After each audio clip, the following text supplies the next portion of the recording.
नमस्कार साथियों, स्वागत है आप सभी का प्रिज्म एकेडमी के यूट्यूब चैनल पर।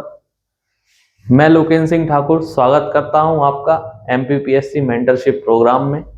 जैसा कि आप सभी जानते हैं कि इस यूट्यूब चैनल के माध्यम से मैं अपने विचार साझा कर रहा हूं और एमपीपीएससी प्रीलिम्स के लिए सिलेबस को डिकोड कर रहा हूं। उसमें मैं बच्चों से साझा कर रहा हूं कि हमें किन किन शब्द विषयों में किन किन सोर्सेस का यूज़ करना है, उनमें हमें कितना पढ़ना है, किन किन टॉपिक्स पे ज़्यादा ध्यान देना है। तो ये सारी चीज़ें हम कुल मिला के एक सिलेबस का डिस्कशन कर रहे हैं, पर्टिकुलरली पॉइंट बाय पॉइंट, और एक एक बिंदु को हम यहाँ पे डिस्कस कर रहे हैं ताकि हमें ये पता लग सके कि पीएससी किस डायरेक्शन में किस टॉपिक से कैसे सवाल पूछता है और वहां से सर्वाधिक क्वेश्चन किन किन टॉपिक्स से हर साल देखे जा रहे हैं। तो दोस्तों आज का हमारा यूनिट है यूनिट 5 भारत एवं मध्य प्रदेश की संवैधानिक व्यवस्था, constitutional system of India and Madhya Pradesh. देखिए दोस्तों, हमारे एमपीपीएससी ने, मध्य प्रदेश लोक सेवा आयोग ने, भारत एवं मध्य प्रदेश की जो राज्य व्यवस्था है, दोनों अलग अलग है। इंडिया की राज्य व्यवस्था हम लक्ष्मीकांत से देखते हैं, मध्य प्रदेश की राज्य व्यवस्था के लिए हम अलग सोर्सेस देखते हैं। तो दोनों को ही एक ही यूनिट में मर्ज करके दे दिया है। हालांकि ये बहुत ब्रॉड होती है दोनों को, यदि हम सेपरेट सेपरेट पढ़ेंगे, क्योंकि हम जब मेंस में पढ़ते हैं तो हम उनको अलग अलग यूनिट्स में पढ़ते हैं। तो इनके लिए इन्होंने प्रीलिम्स में हमें एक ही उसमें कंसाइज करके, एक ही उसमें क्लब करके दे दिया है। तो अब सबसे पहले मैं आपको सोर्सेज बताता हूँ कि सोर्सेज क्या होने चाहिए। तो जैसे हम देखें कि इंडियन पॉलिटी के लिए, मतलब कि भारतीय राज्य व्यवस्था के लिए, जिसे हम बोलते हैं राज्य व्यवस्था,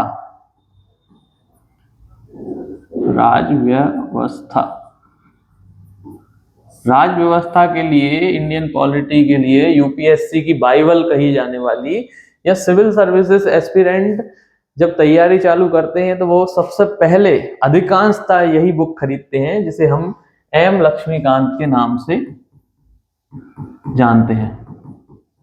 अभी मैं एक सोर्स आपको इसका अल्टरनेट भी बताऊंगा, पहले मैं main sources, major sources discuss कर लूं। तो आप जो भी इसमें जो सिलेबस है इंडियन पॉलिटी का, भारतीय राज्य व्यवस्था से रिलेटेड, वो आपको एम लक्ष्मीकांत में पूरा सिलेबस मिल जाएगा। अब इसके बाद यदि मैं मध्य प्रदेश की राज्य व्यवस्था देखूं, मतलब कि एमपी की पॉलिटी, है ना, एमपी की पॉलिटी हमें कहां से पढ़नी है? सबसे देखो, एमपी की जो पॉलिटी है बच्चों, एमपी की पॉलिटी, आप कोई भी एमपी जीके की बुक ले लो, उसमें आपको सारा जो भी यहाँ पे एमपी की पॉलिटी वाली यूनिट है, 5 भी यूनिट, उसके सारे टॉपिक्स मिल जाएंगे। लेकिन होता क्या है, पीएससी, ये बहुत इजी यूनिट है, इसमें सब कुछ आपको छपा छपाया मिलेगा, कोई इसमें कंफ्यूजन नहीं है। बस थोड़े आपको क्रोनोलॉजी वगैरह, थोड़े नाम वगैरह, अमेंडमेंट्स ध्यान रखने पड़ेंगे, तो आपको यूनिट तो सारी कहीं ना कहीं मिल जाएगी। लेकिन जिस यूनिट को मैं, इस यूनिट को कवर करने के लिए मैं जिस बुक को सर्वश्रेष्ठ माना है, मैंने लगभग सारी एमपीजीके की बुक पढ़ी है, वो है तथ्यवाण की द ग्रंथम बुक। तो तथ्यवाण की जो ग्रंथम करके जो बुक आती है मित्रों, उसके अंदर जिस तरीके से पॉलिटी का सिलेबस कवर करा है, जितनी डेप्थ में उन्होंने कवर करा है, जितने फैक्ट्स उनके करेक्ट हैं, और जो एक्स्ट्रा इंफॉर्मेशन उसमें हमको दी गई है, वो बहुत इंपॉर्टेंट है। और ये जो यूनिट है मित्रों, अब हम नेगेटिव मार्किंग के साथ प्रीलिम्स को देने वाले हैं, तो हमें विशेष तौर पे ऐसी यूनिट्स पे फोकस करना है जहां गलती की संभावना बहुत कम हो। तो ये वही यूनिट है जहां आपकी गलती की संभावना मिनिमम है। पूरे सिलेबस में देखा जाए तो सबसे कम जो गलती की संभावना है वो है यूनिट 5 में, क्योंकि ये बहुत आसान होती है। हम रोजमर्रा की जिंदगी में भी जो यहाँ पे चीजें पढ़ेंगे उनको हम देखते रहते हैं, उनके बारे में अखबारों में छपता रहता है, तो बड़ी फेमिलियर सी यूनिट होती है यूनिट 5। तो इसीलिए ये जो यूनिट है, ये बहुत ही लो हैंगिंग फ्रूट है, तो इसका क्वेश्चन गलत नहीं होना चाहिए। इसीलिए इसको ज्यादा से ज्यादा अच्छे सोर्सेज से हमको पढ़ना है और इसमें हमें स्कोर करना है।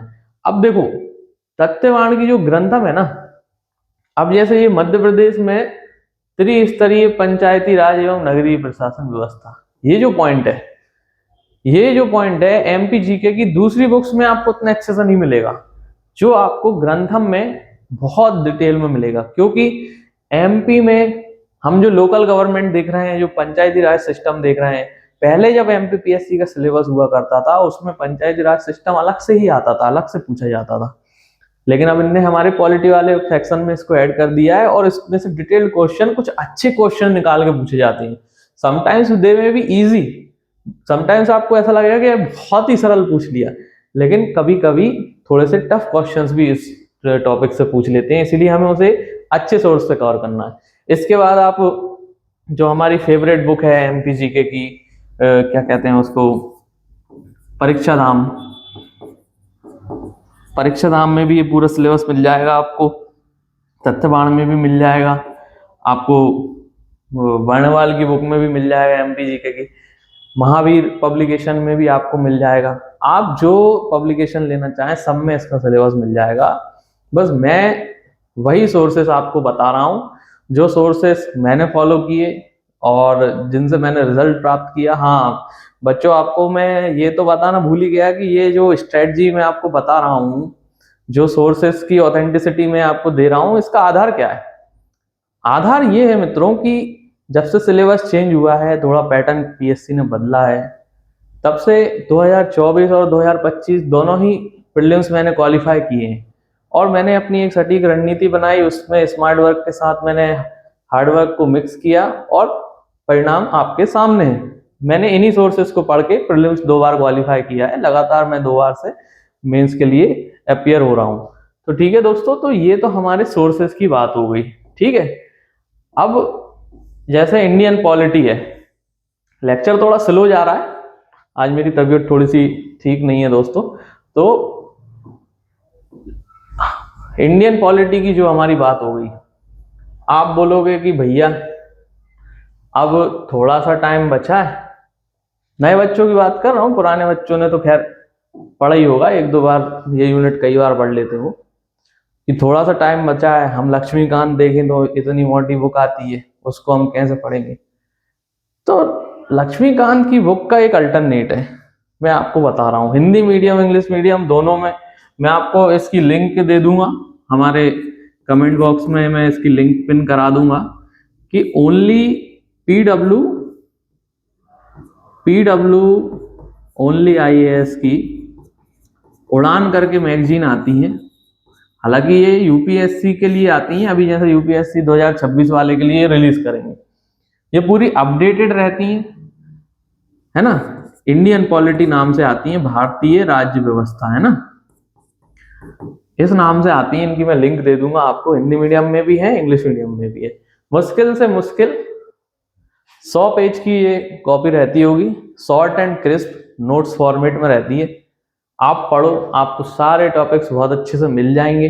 हालांकि कुछ टॉपिक्स आपको डिटेल में अलग से पढ़ने पड़ेंगे, लेकिन मैक्सिमम पोर्शन, ये मान लो 95% आपकी इंडियन पॉलिटी इससे कवर हो जाएगी। इवन मैं तो मेंस में भी इसी से पढ़ के जाता हूँ, काम हो जाता है अपना। क्योंकि आप लक्ष्मीकांत पढ़ोगे तो आपको उसमें से अलग से नोट्स बनाने पड़ेंगे, बहुत ही बल्कि बुक है। उसका बहुत अच्छा अल्टरनेट है उड़ान 500 करके इनकी सीरीज चलती है, अभी 2026 के लिए कुछ दिन में इनकी रिलीज हो जाएंगी। नहीं भी हो तो आप 25 वाली भी डाउनलोड कर लेना, लगभग मोर और लेस सेम ही रहता है।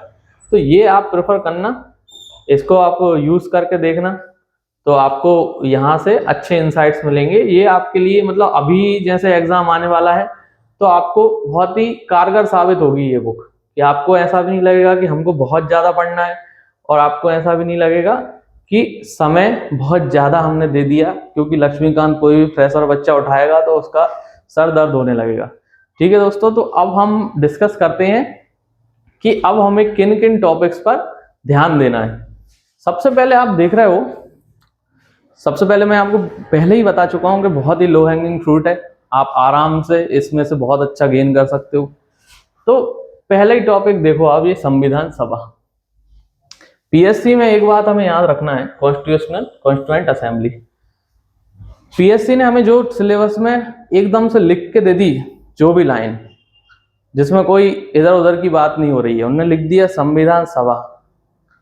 अब संविधान सभा की ABCD, उसका 360 डिग्री उसमें क्या था, कौन लोग थे, कितने मेंबर थे, कौन सी कमेटीज थी, कौन सी कमेटी का कौन अध्यक्ष था, यदि कोई कमेटी बनी उसके कोई अध्यक्ष या सदस्य मान लो उनके निष्कासित हो गए या निधन हो गया तो उनके बदले में कौन से सदस्य आए। इस तरीके से संविधान सभा का संपूर्ण अध्ययन हमसे PSC चाहता है। PSC में उनने जो भी टॉपिक लिख के दिया है उसको फुल डिटेल में पढ़ के जाना है हमें। अब आप संविधान सभा जब उससे पढ़ोगे, हमारी लक्ष्मीकांत से पढ़ोगे या फिर उड़ान मैगजीन से भी आप पढ़ते हो, तो उतनी डिटेल में आपको नहीं मिलेगा, है ना। इसके लिए आपको दूसरे सोर्सेस प्रेफर करने पड़ेंगे। दूसरे सोर्सेस क्या हैं, आप सिंपली आप यूट्यूब पे सर्च करिए, यूट्यूब पे बहुत अच्छे अच्छे ट्यूटर्स हैं, वो आप डायरेक्टली आप सर्च करिए संविधान सभा। उत्कर्ष पे बहुत अच्छा इसका एक लेक्चर है, और अभी आने वाले टाइम में भी शायद वो लोग अपलोड कर देंगे, नए सीरीज लाते हैं वो हर साल प्रीलिम्स की। तो वहां आप देखना कि संविधान सभा को बहुत ज्यादा डिटेल में वो पढ़ाएंगे, कितने मेंबर थे, कौन रिटायर हुए, मुस्लिम लीग अलग हो गई तो कितने मेंबर बचे। इस तरीके से बहुत ही फैक्चुअल क्वेश्चन PSC हमसे पूछता है इस टॉपिक से। इसके 2 पेज के नोट्स बना लेना, ये कंप्लीट हो जाएगा, और श्योर शॉर्ट इसका क्वेश्चन आना ही है, एक क्वेश्चन इसमें से आना ही है, आपको देखने को मिलेगा। ठीक है, अब दूसरे पॉइंट पे आते हैं, है ना। तो ये कॉन्स्टिट्यूएंट असेंबली हमारी कंप्लीट हो गई। अब इसके बाद आती है संघीय कार्यपालिका, राष्ट्रपति एवं संसद, मतलब कि federal executive, president and parliament. वैसे तो देखा जाए तो ये दोनों शब्द यदि वे नहीं भी लिखते, सिर्फ संसद लिख देते, तो संसद के अंदर ही ये सारी चीजें आती। ठीक है, ये भी देखो उनने हमें सामने सामने लिख के दिया, प्रेसिडेंट पढ़ो, पार्लियामेंट पढ़ो। MBPSC का टोटल इंटरेस्ट है, संसद लिख के दिया, संसद क्या होती है, संसद के कौन कौन से अंग हैं, है ना, कंपोनेंट्स क्या है, प्रेसिडेंट, लोकसभा, राज्यसभा, इनके आर्टिकल्स क्या है, इनमें कितने मेंबर होते हैं, इनमें कितनी कमेटीज होती हैं, कैसे मेंबर चुन के जाते हैं, राज्यसभा के लिए कैसे निर्वाचन होता है ना, कितनी सीट पर्टिकुलरली कम्युनिटीज के लिए रिजर्व है। इस तरीके से आपको सारी चीजें इसमें देखनी है। आपको फैक्ट्स पे ध्यान देना है, फैक्ट्स बहुत मजबूत होने चाहिए। कम से कम 3 से 4 आर्टिकल 1 से लेके कम से कम जहां तक इमरजेंसी के आर्टिकल्स हैं 356 और ये 360 तक, आप वहां तक पूरे आर्टिकल्स कंप्लीट करो। पूरे आर्टिकल्स आपको याद होने चाहिए, मेन जो आर्टिकल होते हैं वहां से पूछा ही जाएगा। और जो शब्द उनने सिलेबस में लिखा है, जैसे संसद लिखा है, तो संसद का कौन से आर्टिकल में वर्णन है, राष्ट्रपति के लिए कौन सा आर्टिकल है ना, फिर काउंसिल ऑफ मिनिस्टर किस आर्टिकल से आते हैं, गवर्नर किस आर्टिकल से आते हैं। आर्टिकल तो आप रोज पढ़ो, डेली उसका रिवीजन करो। सबसे पहले वही क्वेश्चन टिक कर देना, नेगेटिव मार्किंग से बच जाओगे। ठीक है, अब ये हो गई हमारी संघीय कार्यपालिका, मतलब सरकार की बात हो गई। यहाँ जो बैठ रही है ये थी सरकार। ठीक है, अब सरकार पर नियंत्रण कौन करता है, न्यायपालिका। न्यायपालिका मतलब सुप्रीम कोर्ट और हाई कोर्ट वगैरह ये जो रहते हैं ना। तो सुप्रीम कोर्ट और हमारा जो भी जुडिशियल सिस्टम है, इसमें भी सेम, पूरा सेम है ना। पॉलिटी में आपको बहुत ज्यादा डिटेल में भी नहीं जाना है और बहुत ज्यादा सरफेस पे भी नहीं पढ़ना है। सुप्रीम कोर्ट में आपने देखा, इंडियन पॉलिटी की बुक उठाई, आपने देखा कि भाई सुप्रीम कोर्ट का फॉर्मेशन, इसमें थोड़ा इतिहास में जाना है। जो इंस्टीट्यूशन बहुत ज्यादा पुराने हैं, जैसे सुप्रीम कोर्ट है, ये अंग्रेजों के जमाने से चला आ रहा है। तो सबसे पहले सुप्रीम कोर्ट कहाँ बना, उससे पहले हमारे 3 हाई कोर्ट हुआ करते थे। सबसे पुराने हाई कोर्ट कौन से थे, बंगाल, मद्रास, बॉम्बे वाले, इस तरीके से। तो ये आपको इधर बैक से जाना है, इधर आपको यूपीएससी वाला पैटर्न नहीं अपनाना है कि सिर्फ हमने सुप्रीम कोर्ट देख लिया। ये पीएससी है, इसका इंटरेस्ट बैकडेट में ज्यादा है। ये बहुत ज्यादा फ्यूचरिस्टिक नहीं है पीएससी, ये बैकडेट, पुरानी पद्धति, पुरातन संस्कृति पे ज्यादा विश्वास करते हैं। इन्हें वही चीज चाहिए आपसे, वो चाहते भी यही है कि बच्चा बिल्कुल फैक्ट्स उसके मजबूत हो, भले ही कंसेप्ट कमजोर हो उसका। ठीक है, तो सर्वोच्च न्यायालय में आप आर्टिकल्स देखो वहां कितने जज होते हैं। अभी रिसेंटली वहां के चीफ जस्टिस कौन है, कितने जज हैं, पहली महिला चीफ जस्टिस कौन थी। इस तरीके से पूरे फैक्ट्स को उनका अमेलगमेशन करके पूरा उस टॉपिक को 360 डिग्री तैयार करो। फिर न्यायिक व्यवस्था लिखा है। न्यायिक व्यवस्था क्या है हमारी, फिर इसके नीचे क्या है, इंटीग्रल हमारी जुडिशरी है, फिर हाई कोर्ट्स आ जाते हैं, फिर डिस्ट्रिक्ट कोर्ट आ जाएंगे, है ना। फिर इनमें आजकल हम ग्राम न्यायालय चला रहे हैं, फैमिली कोर्ट चला रहे हैं, तमाम तरीके के चाइल्ड कोर्ट चल रहे हैं, है ना, फास्ट ट्रैक कोर्ट चल रहे हैं। तो जुडिशियरी से संबंधित कोई नवाचार भी हो रहा है तो वो भी आपको इसमें देखते हुए चलना है। अब चौथा टॉपिक आता है हमारा, जैसे पहला मैंने बोला संविधान सभा से प्रश्न लिखा ही मिलना है आपको, ऐसे ही आपको क्वेश्चन छपा छपाया मिलेगा कॉन्स्टिट्यूशनल अमेंडमेंट्स का। अभी तक जितने भी 106, 107 जो लेटेस्ट में कोई याद नहीं आ रहा है, तो जितने भी हमारे कॉन्स्टिट्यूशनल अमेंडमेंट हो चुके हैं जो मेन है, इंपोर्टेंट है, पता होना चाहिए कि किस कॉन्स्टिट्यूशनल अमेंडमेंट से क्या हुआ, कौन सा प्रोविजन किस अमेंडमेंट से लाया गया। तो सारे कॉन्स्टिट्यूशनल अमेंडमेंट हमको याद करने हैं, इनकी सूची है, वो आपको उड़ान में भी मिलेगी, लक्ष्मीकांत के पीछे भी देखने को मिलेगी, आप यूट्यूब पे भी इसको सर्च कर सकते हो।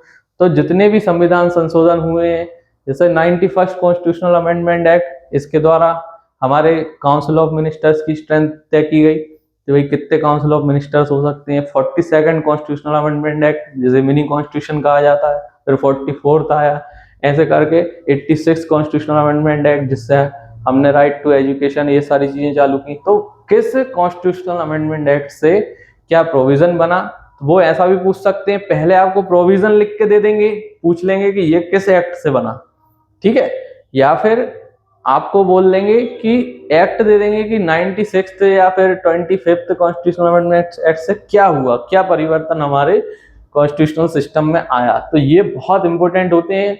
और सबसे बड़ी चीज, अमेंडमेंट्स का आपको प्रोसीजर भी पता रखना है कि कितने प्रकार से कॉन्स्टिट्यूशन को अमेंड किया जा सकता है, कि संविधान में कितने प्रकार से संशोधन होते हैं, क्या उनके लिए बहुमत आवश्यक होता है, किस तरीके से हमारी सरकार बहुमत लेके आती है, ये सब आपको यहाँ पे उसको तैयार रखना है। इस तरीके से आपको क्वेश्चन देखने को मिल सकता है।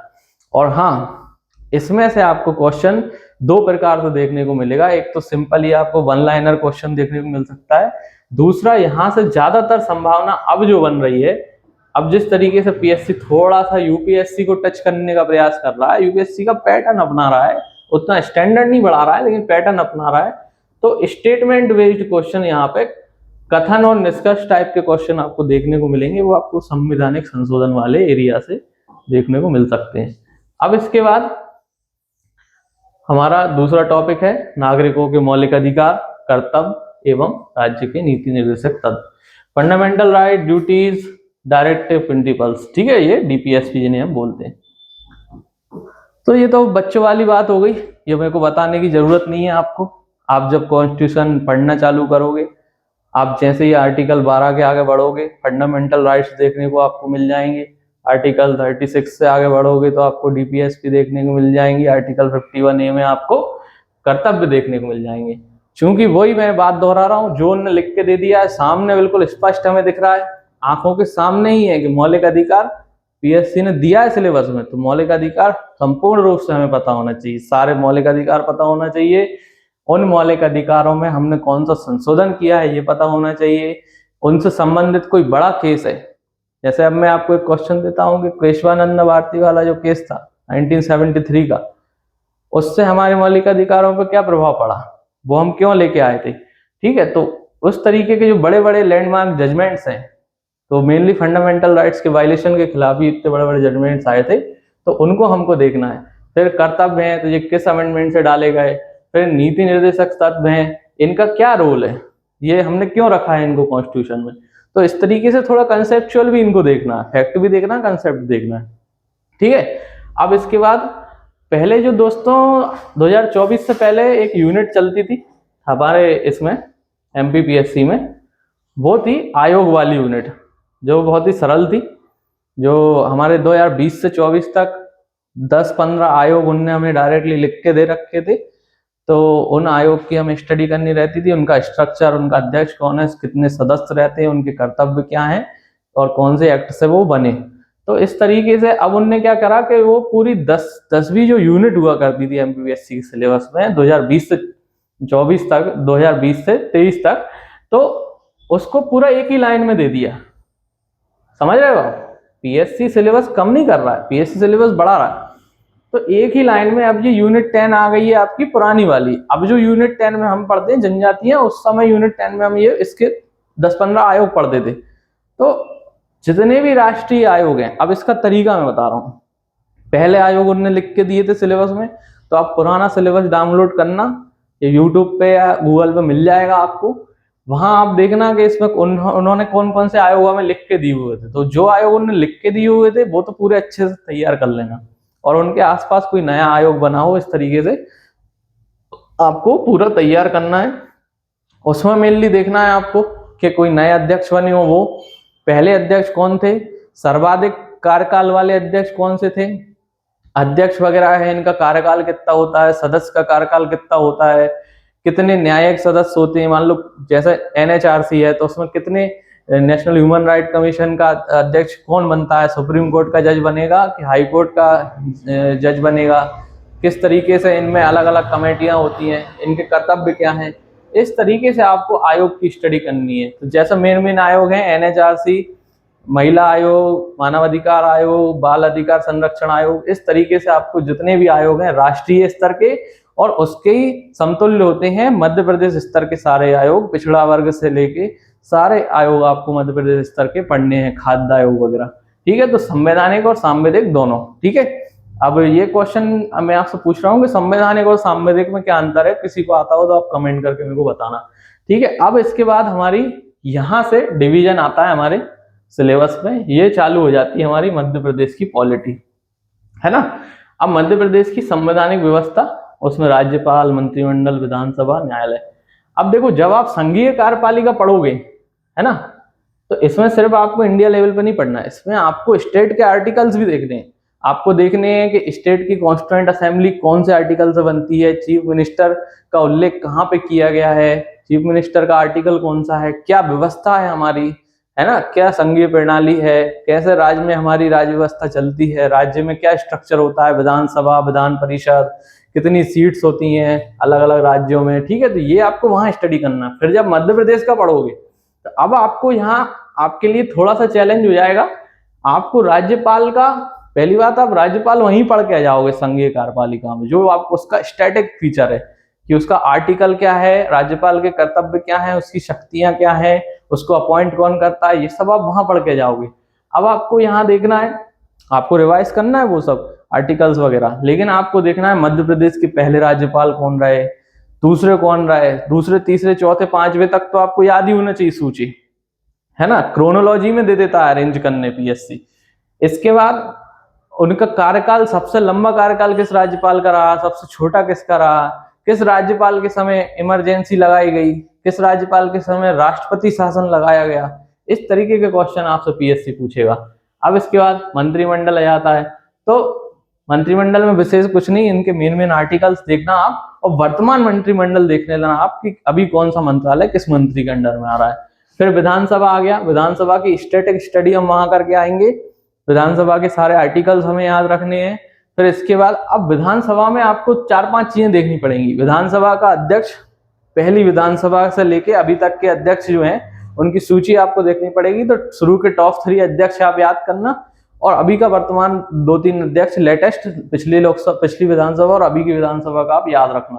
फिर ऐसे ही हाई कोर्ट, हाँ, विधानसभा में आपको विधानसभा का स्पीकर, प्रतिपक्ष का नेता, है ना, और महिला स्पीकर रही हो तो वो, महिला प्रतिपक्ष की नेता रही हो तो वो, फिर सबसे अधिक कार्यकाल किसका रहा, सबसे कम कार्यकाल किसका रहा, और विधानसभा में क्या प्रोसीजर फॉलो होता है ना, बिल कैसे पास होते हैं, ऐसी संसद में बिल पास करने की प्रक्रिया क्या है, एक्ट कैसे बनता है।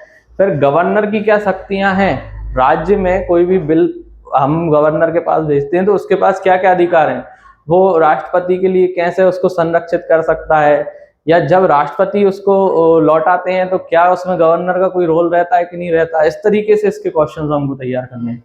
अब आती है हमारे न्यायालय। वैसे हम न्यायालय का स्टैटिक स्ट्रक्चर यहाँ पढ़ के आएंगे, सेम हाईकोर्ट वगैरह के सारे आर्टिकल हम वहां पढ़ के आएंगे। यहाँ सिर्फ हमें देखना है एमपी हाईकोर्ट। एमपी हाईकोर्ट कहाँ था, नागपुर में था, वो जबलपुर में कैसे आया, गोकुल दास जी ने अपनी बिल्डिंग दी, कौन सी बिल्डिंग में बना है, कौन से आर्किटेक्ट ने वहां का भवन डिजाइन किया, ये सारे फैक्ट आपको इसमें पढ़ने हैं। पहले हमारे चीफ जस्टिस कौन थे, अभी कौन है, महिला कौन रही, है ना, तो ये सारे जो फैक्ट हम सारे चीजों में पढ़ रहे हैं वही सारे फैक्ट पढ़ने हैं, थोड़े स्टैटिक वे में पढ़ने हैं। और चीफ जस्टिस वगैरह हैं तो इनकी 4-5 चीफ जस्टिस शुरुआत के आपको लाइन से याद कर लेना, क्रोनोलॉजी पूछ लेते हैं। और किसी चीफ जस्टिस का जैसे मान लो कोई सीजीआई थे तो लोहाटी जी थे तो उनका संबंध गुना से था, मध्य प्रदेश से किसी का संबंध है। और कोई ऐसा है कि भाई किसी ने बड़े कोई जजमेंट दे दिए, मान लो यहाँ हाई कोर्ट के चीफ जस्टिस थे फिर सुप्रीम कोर्ट के बन गए आगे चल के, उन्होंने कोई बड़ा जजमेंट दे दिया, तो वो भी हमें याद रखना है। फिर हमारा पंचायती राज व्यवस्था आती है, त्रिस्तरीय पंचायती राज नगरीय प्रशासन, है ना। तो इसमें पंचायत, जनपद पंचायत, जिला पंचायत और हमारी नगर पालिका परिषद वगैरह, ये सारी चीजें हम इसमें पढ़ेंगे। इसमें आपको देखना है मध्य प्रदेश में कितने स्तरीय व्यवस्था है, क्या व्यवस्था है, किस तरीके से पंचायत के चुनाव होते हैं, कौन चुनाव कराता है, स्टेट इलेक्शन कमीशन कराता है, उस समय रिटर्निंग ऑफिसर कौन होता है, कितने गांव की पॉपुलेशन पे एक पंचायत होती है, कितनी पॉपुलेशन पे जिला पंचायत होती है, कितनी पॉपुलेशन पे नगर पालिका होती है, कितने वार्ड होते हैं एक नगर पालिका में, मैक्सिमम मिनिमम। इस तरीके से आपको अलग अलग देखना है कि कितने वार्ड में एक पंचायत को बांटा जाता है। तो इस तरीके से पूरा जो स्टैटिक फीचर है आपको इसमें देख के चलना है और इस टॉपिक को तैयार करना है। यहाँ से भी एक क्वेश्चन तो मैं मानता हूँ कि पूछा जाएगा, क्योंकि हमारे मध्य प्रदेश का मामला है, लोकल गवर्नमेंट का मामला है। आगे चल के आप अधिकारी बनोगे तो आप भी इन्हीं इलाकों में जाओगे, आपको समझ होनी चाहिए उस व्यवस्था की। एक जो नया टॉपिक 2024 से ऐड किया गया मध्य प्रदेश में, सुशासन, ठीक है। अब जब से मोदी गवर्नमेंट आई है तो गुड गवर्नेंस पे हमारा जोर है। तो गुड गवर्नेंस के फीचर को कारगर करने के लिए, भावी अधिकारियों को उससे अवगत कराने के लिए राज्य लोक सेवा आयोग लेके आया है मध्य प्रदेश में सुशासन वाला टॉपिक। ये बहुत ही ओपन एंडेड टॉपिक है, यहाँ ज्यादातर क्वेश्चन करंट अफेयर्स से आने की संभावना रहती है, लेकिन कुछ स्टैटिक क्वेश्चन यहाँ से पूछे जा सकते हैं। मान लो कोई national e governance good governance awards मिल रहे हैं तो उसमें मान लो एमपी को कभी मिला हो तो वो पूछा जा सकता है। एमपी की किसी योजना को बार बार अवार्ड मिल रहे हो, जैसे हमारा